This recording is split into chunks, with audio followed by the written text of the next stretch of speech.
Welcome to the Applied Blockchain podcast, where blockchain technology and innovation are in the spotlight. My name is Adi Ben-Ari, and I'm the founder and CEO of Applied Blockchain, and I'll be your host as we dive into relaxed conversations with industry experts and thought leaders to get their views on what they're building, the Web3 ecosystem and its transformative impact on the modern world. Houman Haddad, welcome to the Applied Blockchain podcast. We've known each other for quite a long time now. It's an absolute pleasure to have you here at level 39 and as a guest on the podcast. Please introduce yourself, tell us a bit about your background, how you got into the space and so on. Adi, thank you for having me. It's been a pleasure knowing you for all this time. I'm Houman Haddad. I'm the head of emerging technologies for the United Nations World Food Programme. I got involved with blockchain through the work that the WFP and the UN and the humanitarian community in general is doing in terms of assisting the people that we serve, but in particular in the form of cash or cash derivatives such as vouchers, and the need for coordination that existed and the lack of coordination, and me wondering whether blockchain could help achieve that coordination, not from only a technological perspective, but also from other perspectives such as interorganizational dynamics, in particular in light of competition for donor funding and sometimes objectives being set in a way which did not necessarily elevate the will to collaborate. So can I unpack that a little bit? What was the situation before that was kind of hard to work with? Yeah. Well, I mean, even going a little bit before that, generally speaking, the whole humanitarian aid system was not really designed, let's say, by a designer, but it kind of evolved in response to various crises, conflicts, climate change. And organizations had and still do have mandates. Ours is to end hunger, UNHCR is to protect refugees, UNICEF is to look after children, Mercy Corps, Oxfam, Save the Children, the list goes on. But we typically did this in a manner that we call in kind. So we gave bags of rice and corn and wheat, and and everyone sort of assisted the people they serve in the modality they're used to. 2009 was a changing year. So there was a shift to so-called cash-based transfers, which this means is that instead of us bringing a bag of wheat and giving it to someone, we enable them to make their own purchase. So for example, we give them a food voucher that they can then redeem at a supermarket. And this is deemed to have several benefits. One is the element of dignity. So they choose what they want to eat as opposed to us telling them. It can be more cost effective. So instead of us bringing grain from the other side of the world, transporting logistics. Exactly. And then they could have a multiplier effect in the local economy. But it doesn't always work. So first there needs to be a market. So if there's been a earthquake, a flood, a war, and there's no market, then there's a supply problem. Anyway. Exactly. Okay. Yeah. And then the other thing is we need to make sure we don't create inflation in the local economy by pumping in cash and then affecting people who are not our beneficiaries. So then if people are spending a lot in the local economy, then the prices might go up, and not everyone is a recipient from us. So that's another factor. But one of the very important ones is ensuring the equal distribution of that assistance. So we typically assist at the family level. And when it's food like a bag of rice, typically the female head of household, the mother, would take charge and she ensures everyone eats. When you give cash, though, it's not necessarily the same scenario. But when it works, it's good. So in 2009, we did about $10 million as WFP. This year, we've done more than $2.5 billion, just to give you the trajectory of growth. Okay.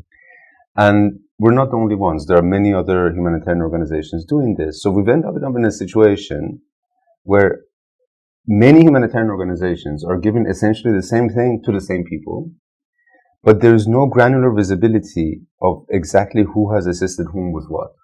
Right. And a lot and you're talking within the UN or beyond the UN? No, just the well? whole humanitarian community, right? Yeah. And then a lot of these programs are voluntary. People go register themselves. So some people might register themselves with 10 organizations and get 10 times assistance, and some might only register with one. Okay. And those who do with one could be the elderly, the somehow maybe the most needy. Exactly. Yeah. Okay. So the fact that someone is getting 10 times more doesn't necessarily mean they need 10 times more, right?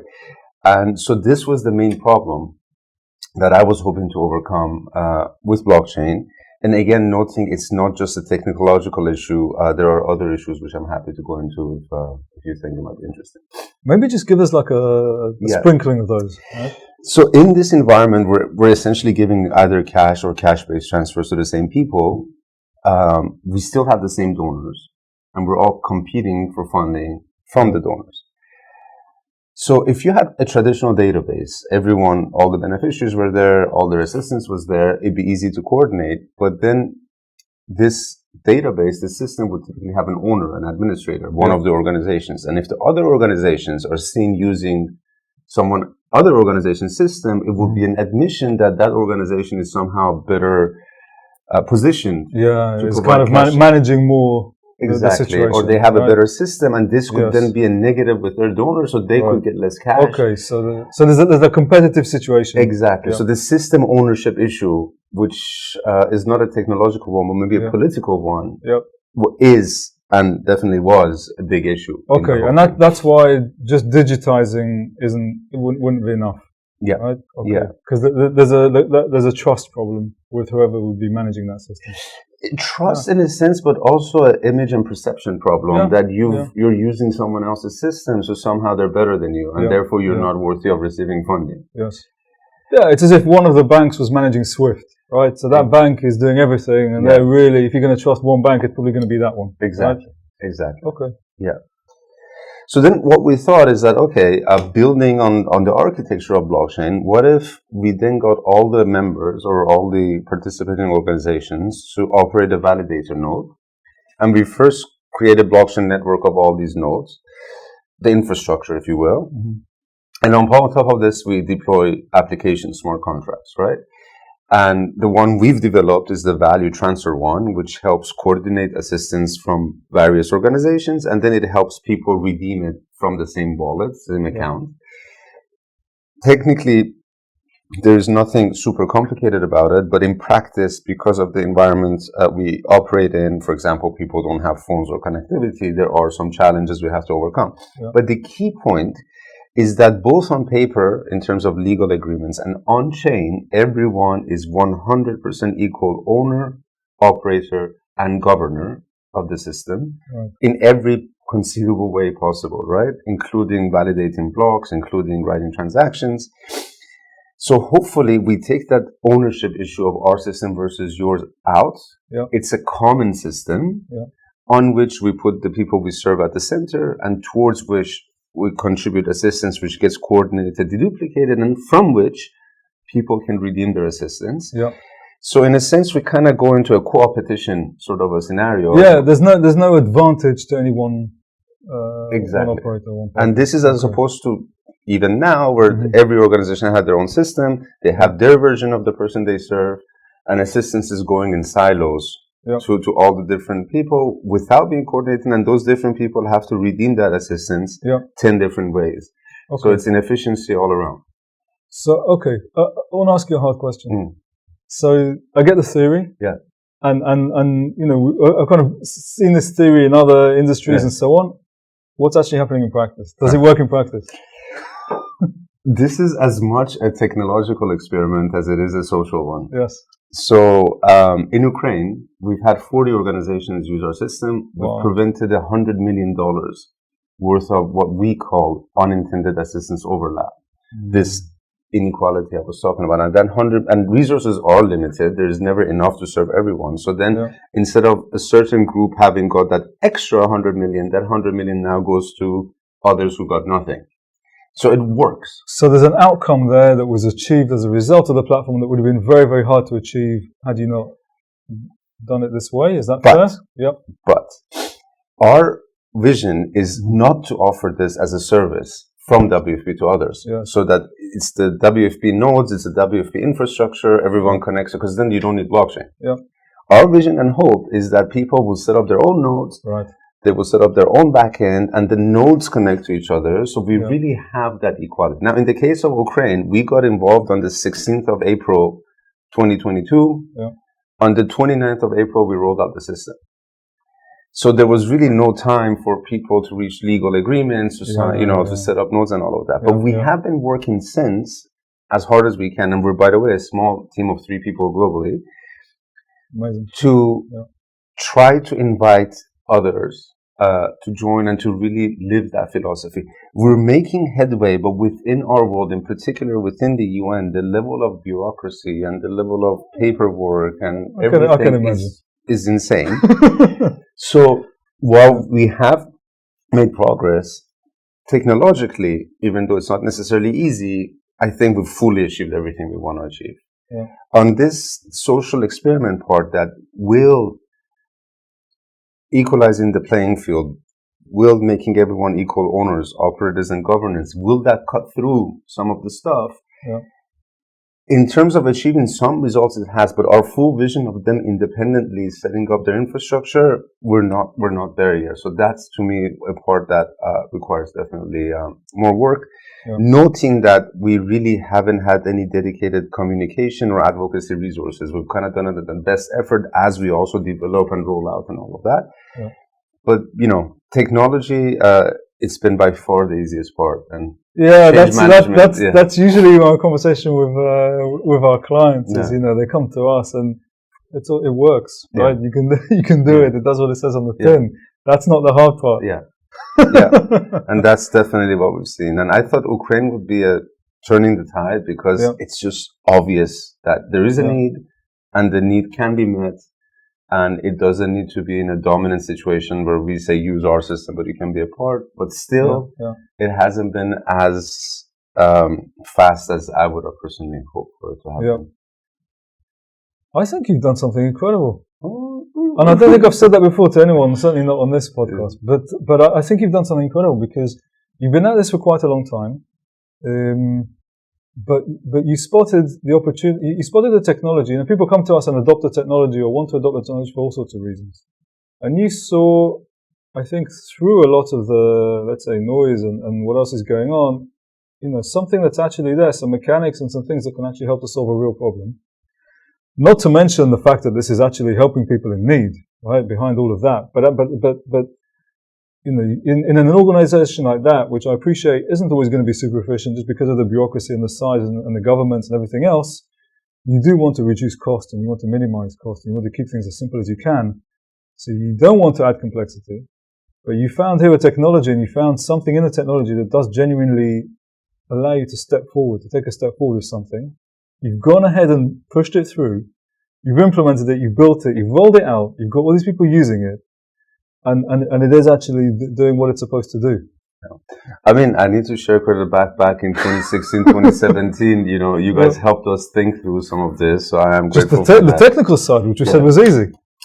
But I mean, that's it's been sort of it's been now 7 years, I think, more or less, 6, 7 years, and we've had to walk that medium line, especially with the association of blockchain with crypto. Like when crypto was going up, people I didn't know were giving me high fives in the hallway, and when it crashed, I was getting dirty looks. And we've never touched the crypto itself. I mean, that discussion is a whole side. But for the people we serve, without phones, without connectivity, without crypto being accepted, it's really not the right implementation. I think, at least not now. But trying to see that, and of course with blockchain you talk about transparency, accountability, all of these, which are all true, but this sort of a neutrality element which might help overcome politics perhaps has been my contribution to the project. Yeah, it's also you're not trying to you can look at the technology and kind of look at where it can take you and the future and all the different things you can do with it. But I think you've looked at a specific problem and said, this fits into that problem I'm trying to solve, and that's what I'm doing at the moment. And all the rest, great, but I'm trying to solve a specific problem here. That's quite refreshing as well. Okay, no, very good. Houman, can I ask you, you've got a role now which is sounds like it's quite broad, right? And covering a lot of areas beyond the specific remit of this project that we're talking about here. So what are the other things you're looking at within blockchain, beyond blockchain? What are the things you can share with us? Well, yeah, the role is head of emerging technologies, which sounds broad-ranging, but with two other colleagues working with me, and then have a small budget, we are barely managing just to keep up with building blocks now across Jordan, Bangladesh, and Ukraine. 4 million people on a monthly basis. And Building Blocks is the platform we've just talked about. Right? Yes, exactly. Sorry, the name of the project is Building Blocks. Yeah. However, I am, there are things that we're a bit dependent on. So, for example, to do this inter-organizational coordination, you need to know you're talking about the same person. This organization is talking about the same person as the other organization. Yeah. In Ukraine, for example, there are government-issued reliable tax IDs that you could use. And of course, we don't put the ID on the chain or even a hashed version of it, all of that. But at least on the onset, when you're registering someone, you could know if it's the same person or not. In refugee context, the UN Refugee Agency, UNHCR, provides that service, biometrically verified people, and they create pseudonymous identifiers that you could use. In other places, that doesn't exist. So in response to the Beirut blast in 2020, again, there were multiple organizations that, wanted to assist, but there were documents in different languages. There was no real common standard you could use. Yeah. So one of the things we're potentially looking at is to see whether we can build a little bit of AI to generate these common identifiers, but not in a deterministic manner. So, for example, if you can have first name, last name, date of birth, you could have slight misspellings of the name, which are solvable. There's something called the phonetic alphabet, which looks at not how something is spelled, but how it sounds. But then you can't use a phone number because a phone number can change, right? I mean, of course, the name can change, but generally speaking, if you create an identifier which is a string of a bunch of data and it's hashed, if one of them changes, the whole thing changes, right? So I want to see whether we can go beyond just the biodata and have other fields that can have probabilities or weights attached to them, and still see that in a context where we don't have a singular common identifier, to what extent could we create one so that we can then coordinate assistance on building blocks and then make the access to that assistance a bit easier. Well, what's the problem with the biodata, by the way? Because I imagine somebody turns up and you want to know it's the same person next time or whatever. Yeah. Well, there are several. One is the so-called cardiality of data. So, for example, the Lebanese names are 4 times less variable than Venezuelan names. Okay. So you have, let's say, a lot of Muhammad Ali, right? Yep. Then a lot of people, especially the older generation, don't know their exact date of birth, or at the time of registration, it wasn't captured. So, you have a lot of Muhammad Ali's born in 1975, right? So then you can add to that perhaps the name of the father or the name of the mother, or in Yemen, generally speaking, people have 2 pretty easily available middle names. But the other issue is that when crisis happens, each organization typically goes and collects their own data. And this, even though this is a recurring problem, as of yet, I haven't seen a common effort that, okay, we've seen this 5 times in the past. Next time it happens, collect these minimum data fields. So somebody has only 2 of them, someone has 4 of them. And so these are some of the real world complexities that make it more difficult to use, or to at least be sure of. Right. And what about biometrics? Huh? So biometrics solves the problem, but there is a few issues with it. So some countries don't allow us to collect biometrics. There's the whole sort of the ethical, the privacy, philosophical side. What if it's a honeypot? It gets leaked and all of that.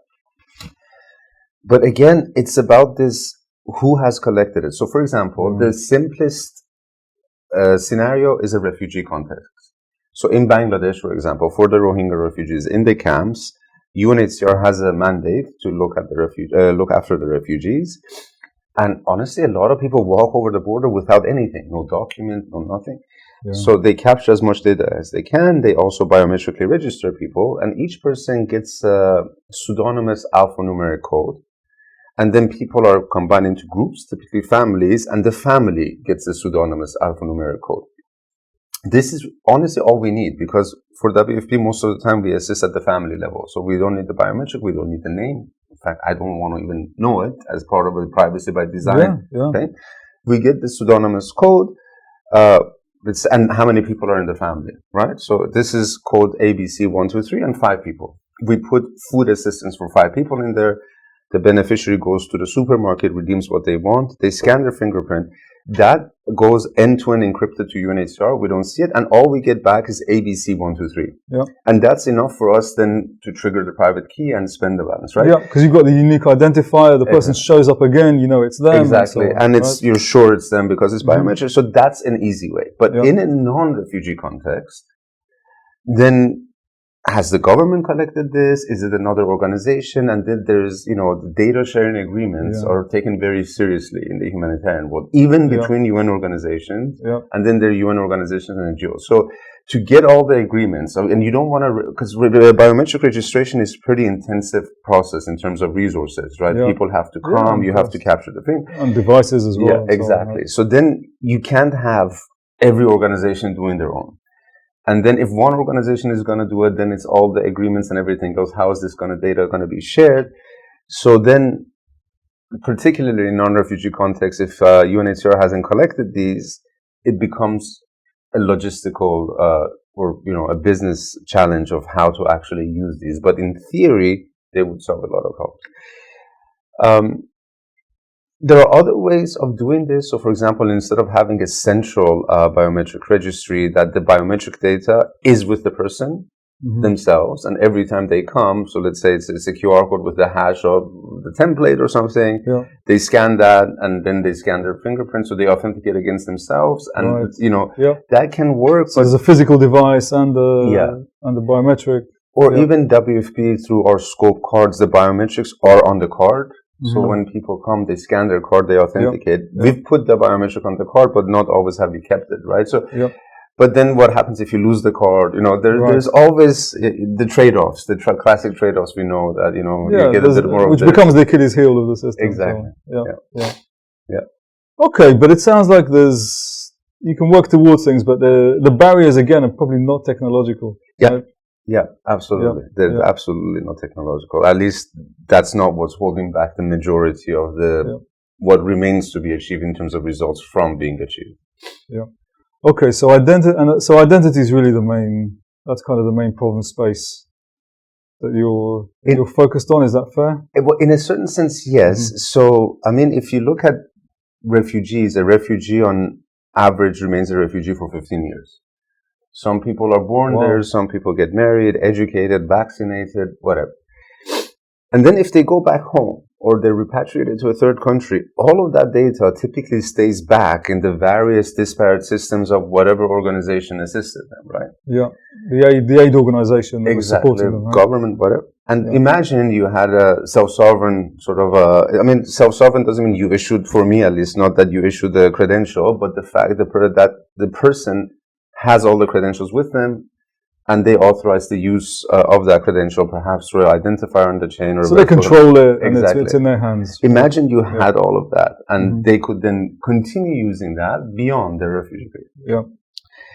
I mean, of course, we have the issue of connectivity of phone or something, but even this coordination of assistance, it's still not very well understood, I think, in humanitarian space. So for me, at the end, everything is about identity. Even supply chain track and trace is about the identity of the item you're tracking, right? Yeah. But for me, the hope is that if we get, and what we haven't really been successful at, is other organizations to join us, to set up their own infrastructure. We see, okay, this is how you coordinate assistance. This is how token works. This is how then can we slowly build up towards close? So education credentials would be, I would say, like not a super risky, threatening use case, but a little bit more. But a big one. People move into a country, they were, educated and all the rest of it, and now they've got to take a job right.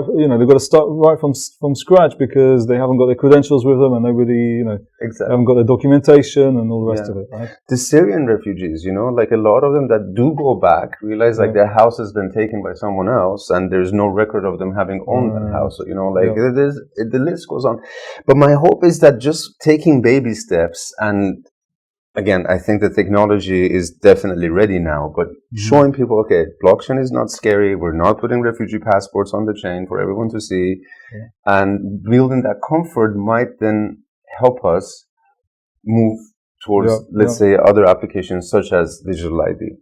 I've got to say, it's interesting because I'm hearing the cases, the examples that you're giving, they're similar to a lot of examples that we hear every day. But when we look at them every day, we're usually looking at them from an efficiency cost perspective. Right? And you're dealing with situations where people really need help. Somebody, like you said, it's their property. They come back and there's no proof it's their property. So it's the same, it's the same technology, but the difference it can make to somebody is much more meaningful. And again, if I peel it back, it's not that you can't solve these things with any other technology, but actually this is all about security, and it's about it's about holding on to that record and knowing that you can take it somewhere else and it's yours and so on. And collaboration, there are typically multi-entities involved, right? So let's say if you had a government who had your health record, your property record, your education record, then they could but in this case, you have many people or many actors, each of whom holds a small piece. So then how do you bring this group together is the challenge. Do you see, it feels like you're a bit of a kind of, you're kind of on your own, championing this. Do you feel like there's kind of other people in the space and other people around you or things are starting to move around you? Or do you feel like it's still, you're shouting in a kind of chamber,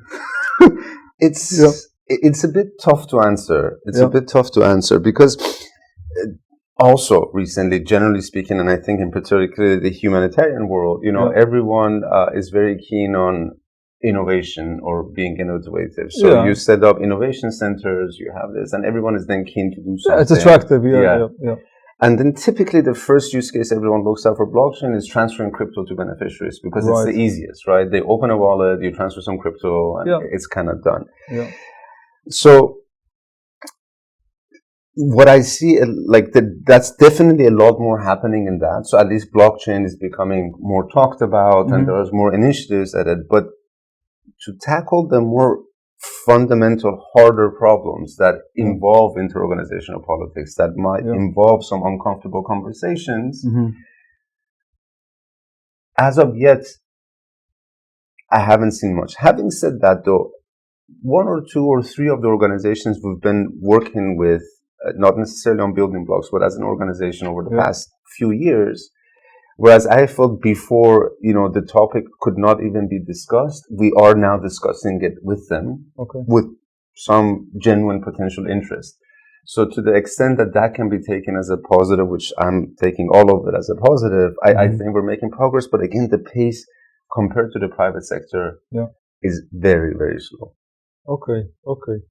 So, I guess the people you'll end up speaking to, if they're not involved in the space, which they won't be, they're getting a lot of their information from just the media and what's going out there, and what they're hearing is crypto and the ups and downs of crypto, and so they're not necessarily seeing just the technology dots that you can join to actually make things better for everybody. Right? And the fact that we have barely any communication available. After a few years, we now just got our website, and we're limited to 400 words. Wow. And we cannot even say, for example, like a tweet. And we can't even say private permission blockchain because that's considered too technical. Right. So, it's just hard also to get get the message out. But yes, we're working, with the results hopefully, and at least directly communicating to the people we feel that if they join would make the biggest impact, at least to start with, and keeping our fingers crossed. Houman, it's amazing.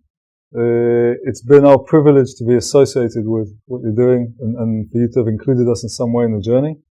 And I think you're a champion here, and I wish you really all the best in moving this forward. And I hope the space does move forward, because these are real problems that you can help us solve. So thank you very much for coming on the podcast. Absolutely. It's always a pleasure seeing that. There's one last thing, which is a question I asked everybody on the podcast. Have you got anything interesting in terms of, I don't know, some book, podcast, some speaker, or something that you've listened to or watched, or some media you've consumed that you'd maybe like to share with people that's had an impact on you that you think other people might be interested in? I got two. Okay. One is a book called The Moral Animal by Robert Wright. He's an evolutionary psychologist. And reading this book really changed the way I look at the world. Wow. Okay. So I would recommend that. And the other one is Romanian minimal music, which is affectionately called Rominimal. Wow, I've never heard of this. Go on. Those were my two things that I really enjoyed. And okay, I'll look them both up. All right. Cool. Okay, Houman, fantastic. Thank you very much. Thank you. Thank you for listening to the Apply Blockchain podcast. Make sure you follow us on LinkedIn and Twitter for more updates. I hope you enjoyed today's episode, and if you did, please let us know by leaving a review and clicking subscribe. Until next time.